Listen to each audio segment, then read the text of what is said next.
여러분은 자기를 위하여 또는 온 양떼를 위하여 삼가라. 성령이 그들 가운데 여러분을 감독자로 삼고 하나님이 자기 피로 사신 교회를 보살피게 하셨느니라.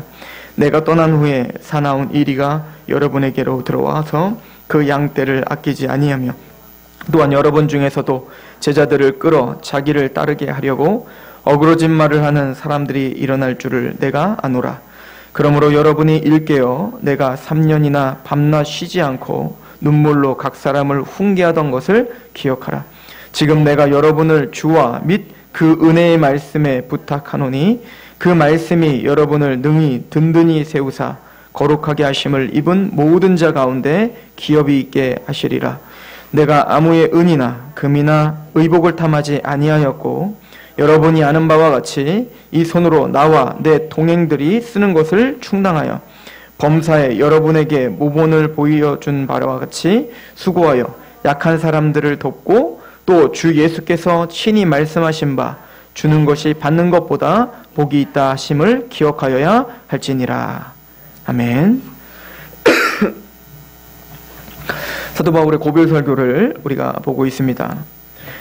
사도 바울이 밤낮 쉬지 않고 눈물로 훈계하며 가르쳤던 에베소 교회를 떠나면서 지금 장로들, 즉 교회의 지도자들에게 마지막 하고자 하는 얘기를 합니다. 우리는 이 말씀을 통해서 먼저는 사도 바울이 저에게 하는 얘기일 테고 또 모든 교회들이 어떤 것을 붙잡고 또 무엇을 위해 힘써 싸워야 될 줄을 우리에게 중요한 잣대를 보여주고 있다고 믿습니다. 그래서 사실은 이런 바울의 고별 설교는 대단히 중요한 의미를 갖고 있어요. 그리고 우리가 앞에서도 한번 이야기를 했었는데요. 바울의 설교문들은 대부분 복음 전도였었어요. 그러니까 복음을 변종하는 것들이었는데 이 설교만큼은 유일하게 교회들을 향해서 선포한 메시지입니다. 그래서 디모데후서나 또 디모데전서와 같은 목회 서신과 같은 성격을 띠고 있는 설교문이기도 합니다. 오늘 말씀은 이렇게 시작을 하죠. 28절에 여러분은 자기를 위하여 또는 온 양떼를 위하여 삼가라 라고 말해요. 이 삼가라 라고 하는 말은 집착하다라는 뜻이에요. 이 붙잡다라고 하는 말과 방향을 나타내는 말이 이게 합성어인데, 즉 돌이켜서 붙잡으라는 얘기인 거예요. 그러니까 집착하라는 얘기고 또 이거는 주의하라는 얘기인 겁니다. 그러니까 너희들은 양떼를 위해서 그리고 이 교회를 위해서 삼가라. 그러니까 뭔가 계속 깨어 있어야 되고 주의하고 있어야 된다라고 하는 것이죠. 굉장히 강한 단어로 쓰고 있는 겁니다. 그런데 오늘 말씀에 보면 온 양떼를 위하여 너희가 주의하고 깨어있고 붙잡으라 라고 말하기 전에 먼저 자기를 위하여 라고 이야기하고 있어요. 그러니까 목회자들은 또 지도자들은 먼저 자기를 먼저 위하여 우리는 먼저 삼가야 되는 거죠. 하나님의 말씀 앞에 깨어있어야 되고 또 우리 스스로의 삶을 계속 돌아봐야 된다는 거예요. 또 우리의 교회의 어떤 지금 흘러가고 있는 모습들이랄지 가르침이랄지 또 나의 신앙 상태랄지 이런 것들을 끊임없이 주의하며 상고해야 된다는 겁니다. 왜 그러냐면 그 이유가 이제 29절부터 나오는데 29절에 보면 내가 떠난 후에 사나운 이리가 여러분에게 들어와서 그 양떼를 아끼지 아니할 거기 때문에 그렇다. 우리는 평화주의자입니다. 나는 싸우기가 싫습니다. 나는 그냥 좋은 게 좋습니다. 라고 우리는 말할지 모르지만 사탄은 끊임없이 교회를 공격하고 있고 하나님의 성도들을 공격하고 있다는 거예요. 그리고 이 사나운 이리들은 우리를 아끼지 않는다는 거예요. 무자비하게 우리를 어찌하든 하나님과 떼어내려고 우리를 어찌하든 하나님의 말씀에서 떼어나기 위해서 자신의 모든 수단과 방법을 가리지 않고 공격을 하고 있다. 그렇기 때문에 너희들은 너희 자신들을 위해 그리고 온 양떼를 위해서 삼가라. 주의하라. 그리고 끊임없이 자신의 삶을 돌이켜 집착하고 하나님의 말씀을 붙들어라 라고 이야기를 하고 있는 거예요. 왜 교회가 말씀을 끊임없이 이렇게 붙들어야 될까요? 왜 우리가 말씀을 그렇게 집착하라고 합니까? 왜 말씀을 이해하라고 할까요? 왜 말씀을 좀 문맥적으로 보는 훈련을 좀 하세요? 말씀을 볼 때 시대적 배경을 통해서 진짜 사도 바울이 말하고자 하는 게 무엇인지를 좀 이해하면서 보십시오 라고 하는 이유가 뭐냐면 쉽지 않기 때문에 그렇습니다. 사도 바울은 우리에게 말합니다. 사나운 이리가 여러분에게 들어와서 그 양떼를 아끼지 아니한다. 그 모든 사상과 모든 철학과 그 모든 의지들을 다 사용하여서 어쩌든 교회가 하나님의 말씀을 떠나도록, 어쩌든 하나님의 교회가 복음을 듣지 못하도록 끊임없이 우리를 혼란케 하고 또 우리를 영적으로 죽게 하려고 지금도 발버둥을 치고 있다라고 이야기하죠. 마태복음 24장 24절에 예수님께서 그래서 마지막 때로 가면 갈수록 더 있을 일이 있는데, 이건 예수님 때부터, 즉 예수님의 십자가와 부활과 승천 이후에 사도시대 때부터 있었습니다. 마태복음 24장 24절에 거짓 그리스도들과 거짓 선지자들이 일어나 큰 표적과 기사를 보여 할 수만 있으면 택하신 자들도 미혹하리라. 보라, 내가 너희에게 미리 말하였노라. 거짓 그리스도들과 거짓 선지자들이 일어나 큰 표적과 기사를 보여 할 수만 있으면 택하신 자들도 미혹한다는 거예요. 거짓 선지자들과 거짓 그리스도들이 일어날 겁니다. 그러나 그 사람들은 큰 표적과 기사를 보여서까지도 하나님의 진리에서 떠나게 하면 그만인 거예요. 우리가 명심해야 될 것은 뭐냐면, 거짓 선지자들이 신기한 현상을 못 일으키는 것이 아니에요. 성경은 분명히 우리에게 경고를 하고 있습니다. 큰 표적과 기사가 보여지게 될 것이다. 거짓 선지자들도 반드시 뭔가 체험을 하게 할 것이고, 뭔가를 보게 할 것이고, 막 금리빨로 바뀌게 하고 금가루가 떨어지게 하고, 지금 한국교회에서 일어나는 현상들입니다. 그러나 예수님 말합니다. 보라, 내가 너희에게 미리 말하였노라. 그러나 그들의 가르침이 성경적이지 않다면 그들은 아무리 그것이 위대한 종입니다, 아니면 그 사람들은 큰 교회에 다님입니다, 아니면 그 사람들이 행하는 것이 너무 놀라운 일들을 많이 경험했습니다, 아무리 그렇다 할지라도 그들의 가르침이 성경적이지 않다면, 그들의 복음이 성경적인 복음이 아니라면 그들은 거짓 선지자고 거짓 그리스도다라고 성경은 정확하게 우리에게 선포해주고 있죠. 그래서 계시록 13장 13절에도 보면 그 마지막 때의 용과 두 짐승이 하나님 백성들을 미혹할 때 하늘에서 큰 불이 떨어지게 하여 모두가 놀라게 하여 미혹한다. 그러니까 이들은 기적과 표적과 같은 여러 가지 사기도 많지만 그런 보여지는 것을 통해서 끊임없이 우리를 미혹하고 하나님의 말씀에서 떠나게 하려고 한다는 거예요. 그래서 이단에는 두 가지 이단이 있어요. 교회를 혼란케 하는 이단은 두 가지 이단이 있는데, 고린도전서 1장에 보면 유대인들은 표적을 구하고 헬라인들은 지혜를 찾는다라고 이야기합니다.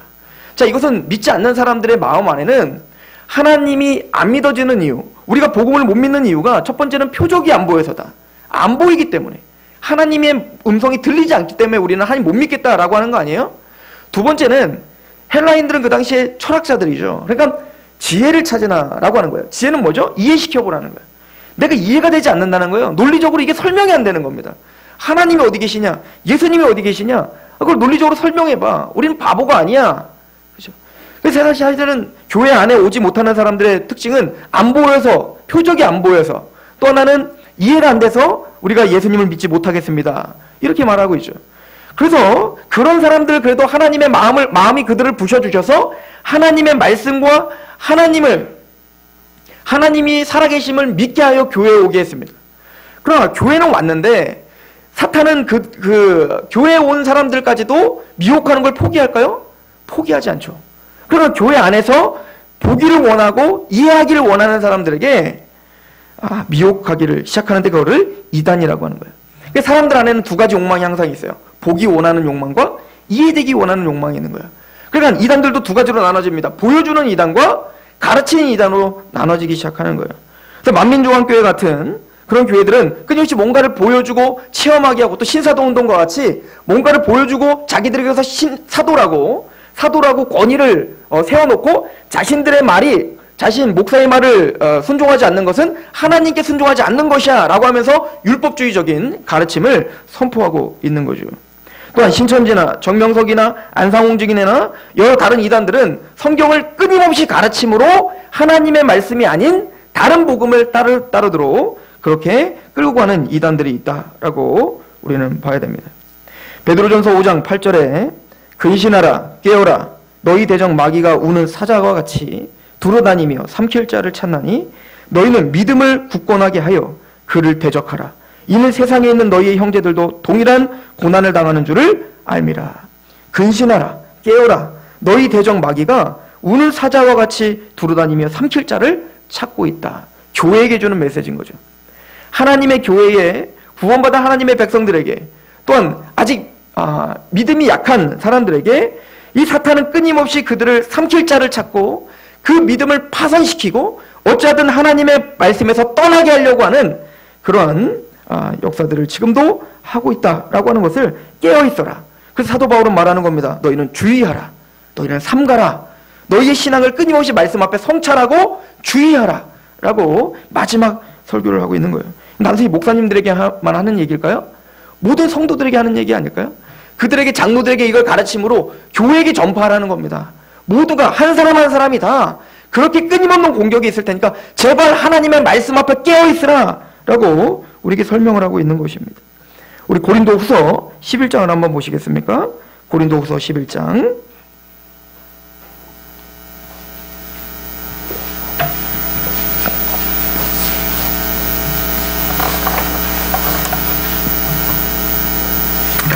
고린도후서 11장 1절입니다. 원하건대 너희는 나의 좀 어리석은 것을 용납하라.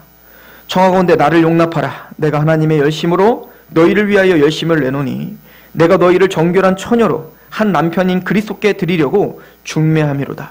사도 바울은 교회에게 양해를 구하죠. 나의 그 무식함, 나의 그 지식 없음을 너희들이 좀 용서하라. 왜냐면 나는 예수 그리스도 외에는 전하지 않겠다라고 하는 그것을 좀 너희가 용서하라는 거예요. 왜냐면 너희들을 정결한 처녀로, 정결한 신부로 예수님이 재림할 그날까지 너희를 지켜야 될, 너희를 또 보호해야 될, 너희를 정결케 해야 될 그 책임이 나에게 있기 때문에 나는 너희에게 끊임없이 말씀을 가르칠 수밖에 없고 그 말씀으로 깨어있으라고 할 수밖에 없는 나의 심정을 이해하라 라고 지금 사도 바울은 이야기하고 있는 거죠. 그리고 4절은 이렇게 말합니다. 만일 누가 가서 우리가 전파하지 아니한 다른 예수를 전파하거나 혹은 너희가 받지 아니한 다른 영을 받게 하거나 혹 너희가 받지 아니한 다른 복음을 받게 할 때에는 너희가 잘 용납하는구나. 재밌는 건 사도 바울이 목회했던 곳입니다. 사도 바울이 지나갔던 곳이란 말이에요. 사도들이 눈은 시퍼렇게 뜨고 살아있던 시대였는데 그때도 거짓 선지자와 거짓 선생들에게 쉽게 넘어가는 게 사도 바울은 이해가 가지 않았던 겁니다. 내가 그렇게 눈물로 가르쳤는데, 그렇게 너에게 두렵고 떨림으로 너에게 복음을 가르쳤는데 그 복음과 하나님의 말씀에서 그렇게 쉽게 떠나는 것이 너무 이해가 가지 않는다라고 사도 바울은 한탄하고 있는 거죠. 그리고는 13절에 이렇게 이야기를 합니다. 그런즉 사람들은 거짓 사도요 속이는 일꾼이니 그런 사람들은 거짓 사도요 속이는 일꾼이니 자기를 그리스도의 사도로 가장하는 자들이니라. 이것은 이상한 일이 아니라 사탄도 자기를 광명의 천사로 가장하나니 이러므로 사탄의 일꾼들도 자기를 의의 일꾼으로 가장하는 것이 또한 대단한 일이 아니니라. 그들의 마지막은 그 행위대로 될 것이라. 그러나 이상한 일이 아니다. 오늘날 왜 이렇게 이단들이 많을까요? 왜 이렇게 교회를 어렵게 하는 거짓 가르침들이 난무할까요? 왜 사람들은 그렇게 끊임없이 이 싸움이 일어나고 혼란스럽고 그렇게 혼탁할까요? 이건 이상한 일이 아니다라고 하는 거예요. 하나님의 복음이 너무나 값진 것이기 때문에, 하나님의 복음이 너무나 보석 같은 것이기 때문에 가짜들이 나타날 수밖에 없다라고 이야기하고 있는 것입니다. 이것은 이상한 것이 아니라는 거예요. 사탄은 끊임없이 광명의 천사로 나타난다는 거예요. 아름다운 뱀의 모양으로 와서 하와를 미혹하듯 그렇게 사탄은 끊임없이 우리에게 와서 사도로 또 참 선지자라고 하는 이름으로 와서 하나님의 말씀이 아닌 다른 것들을 가르치는 겁니다.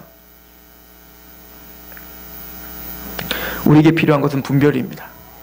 그래서 우리에게 필요한 것은 이게 정말 성경적인가? 그렇지 않은 거에 대한 분별력이 그래서 필요한 거예요.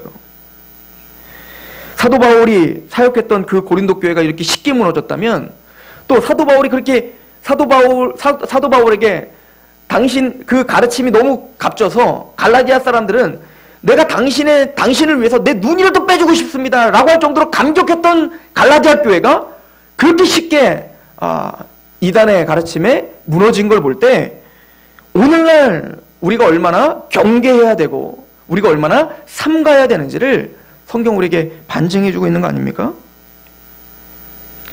갈라디아서 1장 6절은 다른 가르침에 대해서 사도 바울의 일갈이 나오는데요.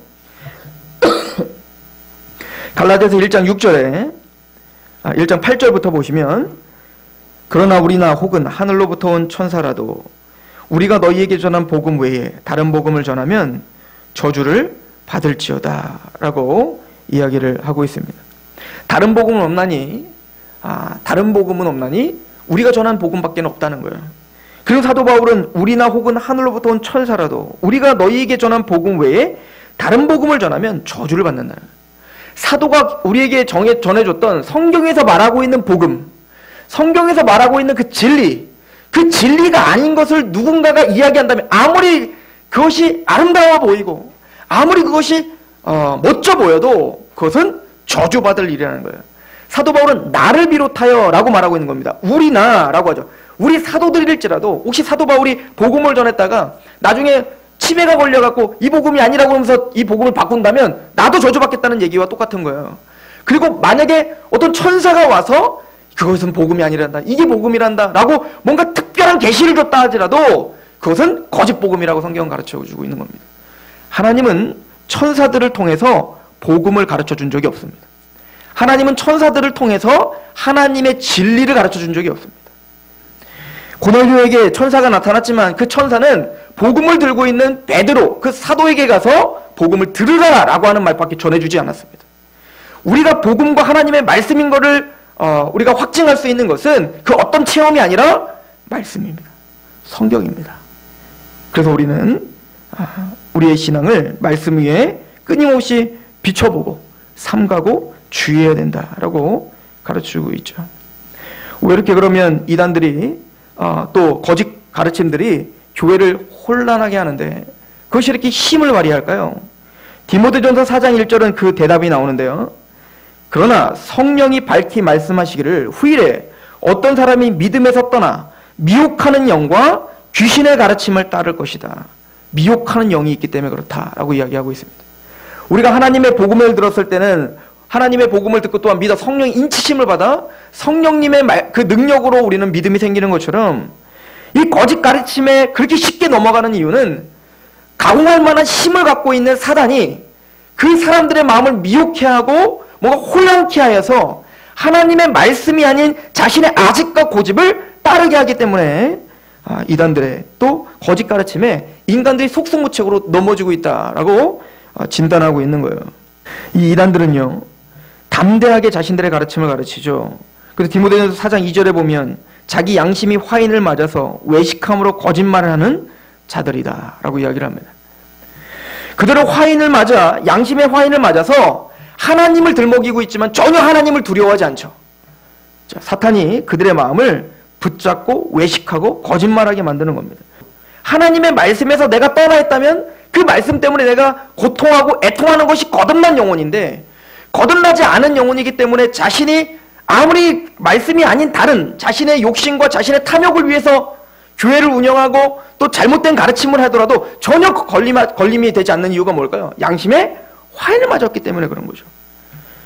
사도 바울은 그런 거짓 선지자들은 바로 자기 양심에 화인을 맞아 외식함으로 거짓말을 한다라고 우리에게 정확한 진단을 하고 있는 것입니다.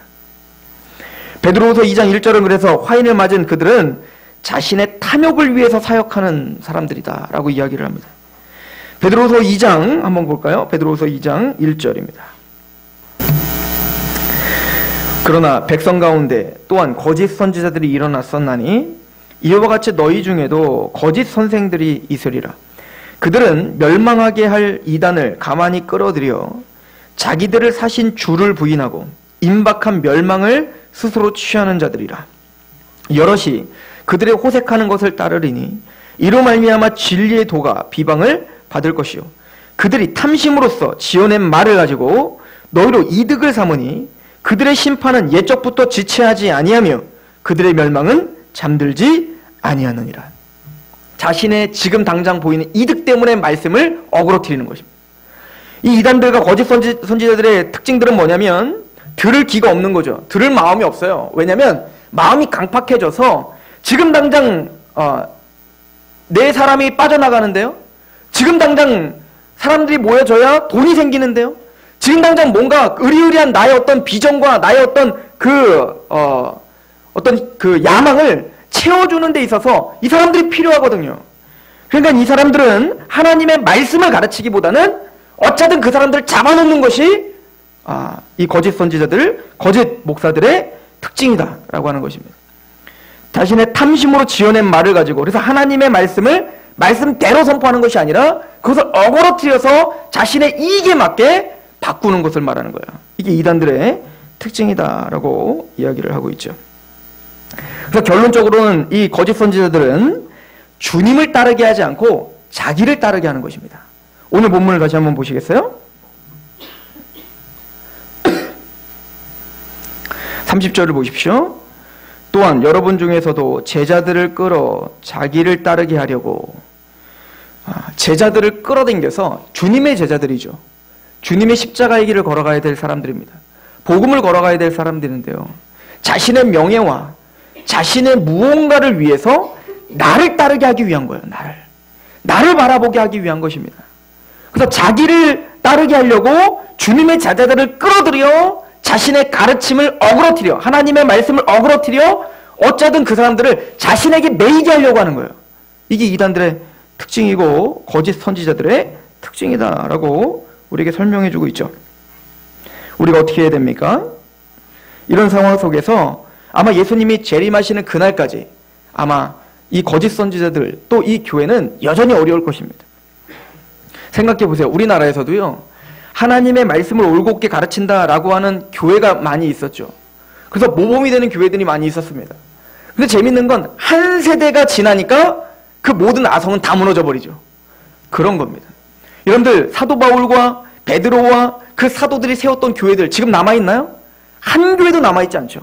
소아시아의 7교회에게 그렇게 사도 요한을 통해서 그렇게 반모섬에서 그렇게 눈물이 나는 그런 계시를 보여줬고, 그렇게 너희가 깨어있으라고, 너희가 깨어있지 못하다면, 이기지 못하면 너희는 촛대를 옮겨버릴 거라고 아무리 그렇게 경고를 하고 그렇게 아무리 다그쳐도 한 교회도 남지 못했죠.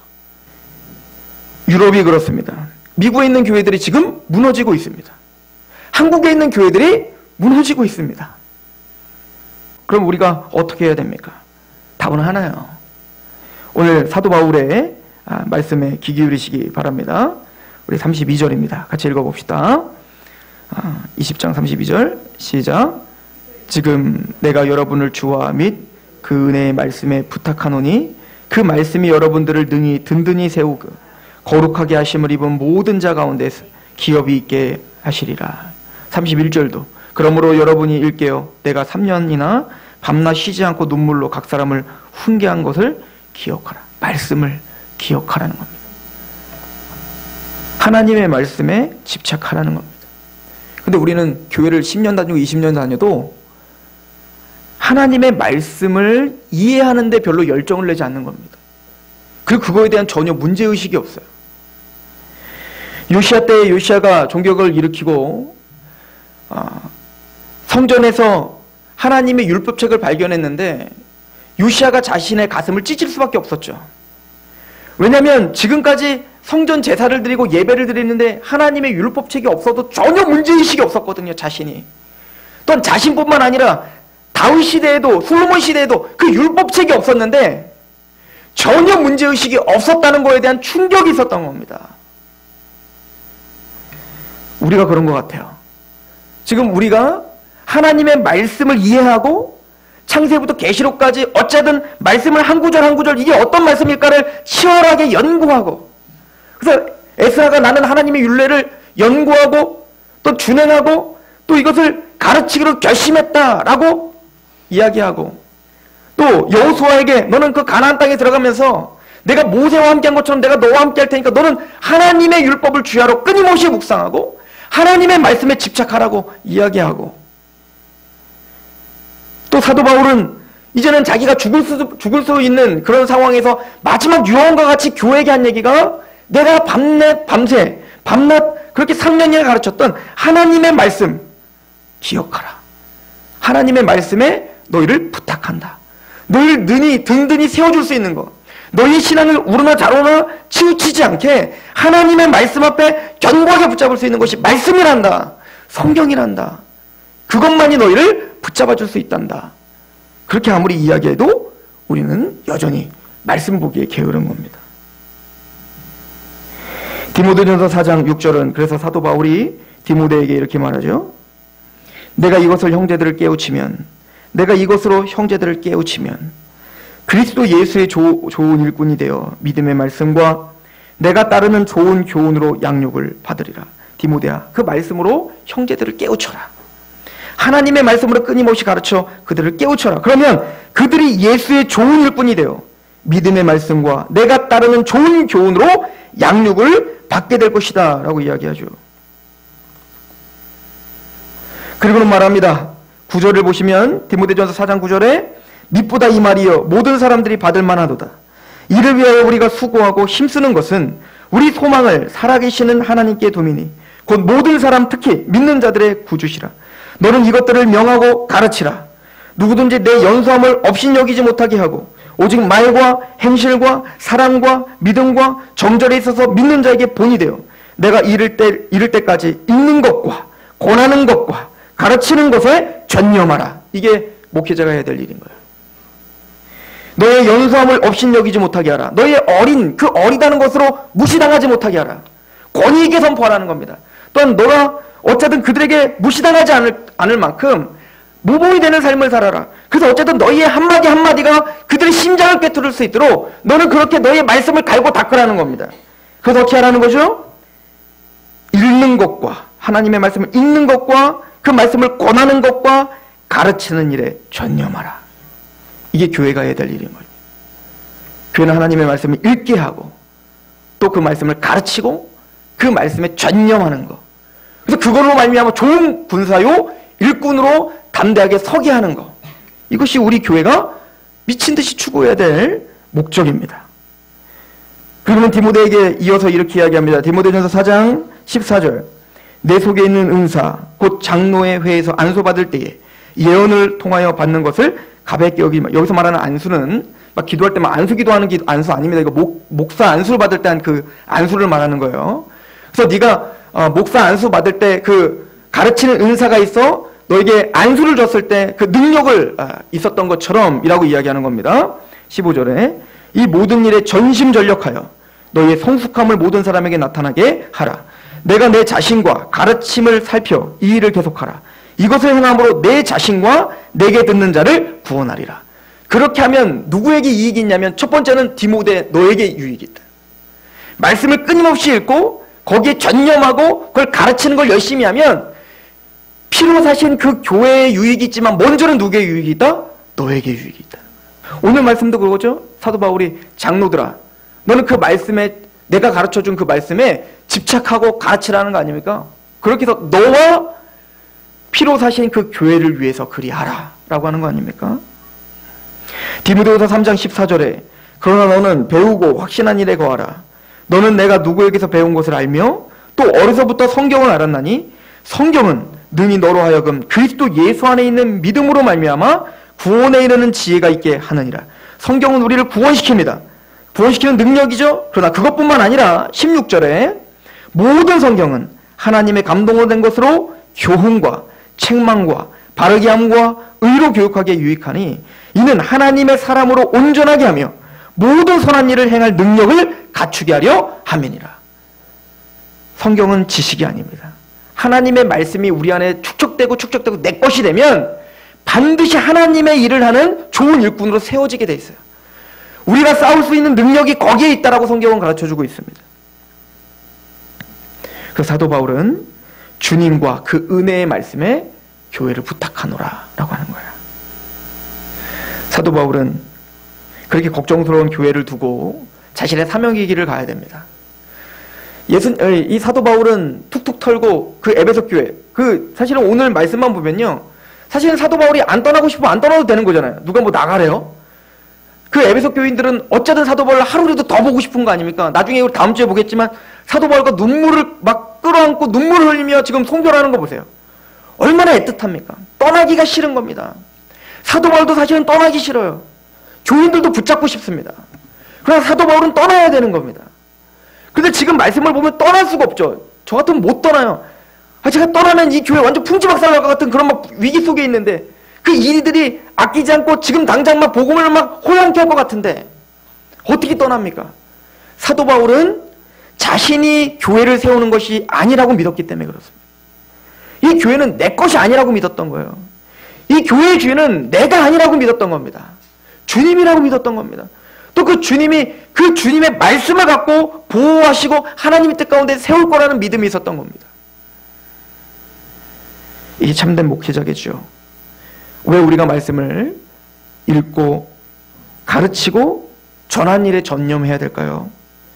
왜 우리가 우러나 좌우나 치우치지 않도록 말씀 앞에 끊임없이 집착하며 자신을 삼가라, 주의하라, 끊임없이 그 말씀으로 나를 점검하라 할까요? 왜 우리 상록교회가 다른 것보다도 말씀을 강조하고 어쨌든 성도들을 말씀으로 양육하려고 할까요? 저는 믿습니다.